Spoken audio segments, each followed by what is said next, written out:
Hello বান্ধবীরা, আজকে আমি এই লুকটা কীরকমভাবে করেছি সেটা তোমাদের সাথে শেয়ার করছি। চলো দেখে নিই স্টেপ বাই স্টেপ কীরকমভাবে করেছি। এইখানে আমি ফার্স্ট ইউজ করেছি সিম্পলের একটি ময়শ্চারাইজার, দেন একটি রিকর্ডের আমি স্ট্রব ক্রিম ইউজ করে নিয়েছি। এরপর মেবলিনের একটি ফাউন্ডেশন কিন্তু আমি অ্যাপ্লাই করেছি। খুব ভালো করে ব্লেন্ড করবে তোমরা। আমরা এখানে ভিডিওর মাধ্যমে দেখাতে চেষ্টা করি পরপর, কিন্তু না, তোমরা একটু রেস্ট দিয়ে দিয়ে করবে। মানে একটা প্রোডাক্ট ইউজ করে তারপর কিছুটা রেস্ট দেবে, তারপরে আর একটা প্রোডাক্ট তোমরা কিন্তু ইউজ করবে, তবেই মেকআপটা খুব ভালো বসবে।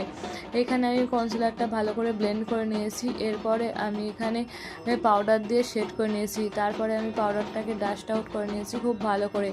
আমি কিন্তু এখানে পরপর একদমই করিনি, একটু থেমে থেমে করবে। যেমন এই পাউডার ডাস্ট আউট এগুলো তোমরা করতেই পারো, কিন্তু ফাউন্ডেশন দেওয়া, কনসিলার এইগুলো একটু টাইম দেবে। এরপর আমি পাউডার, কন্ট্রোল, ব্লাশারও হাইলাইট করে নিয়েছি। আজকে আমার মনে হচ্ছে একটু ডিপ সাজবো, সেই জন্য একটু বেশ হাইলাইট করেছি, শিমার দিয়ে আই করেছি, লিপস্টিক লাল করেছি। যাই হোক, তোমরা জানিও কেমন লাগছে আজকের এই লুকটা। আমার একটু যেন কীরকম অন্যরকমই লাগছে, তোমরা জানিও কীরকম লাগছে। যদি ভালো লেগে থাকে লাইক, কমেন্ট, শেয়ার, সাবস্ক্রাইব করতে ভুলো না। আর তোমরা কেমন সাজছো অবশ্যই জানিও। টাটা।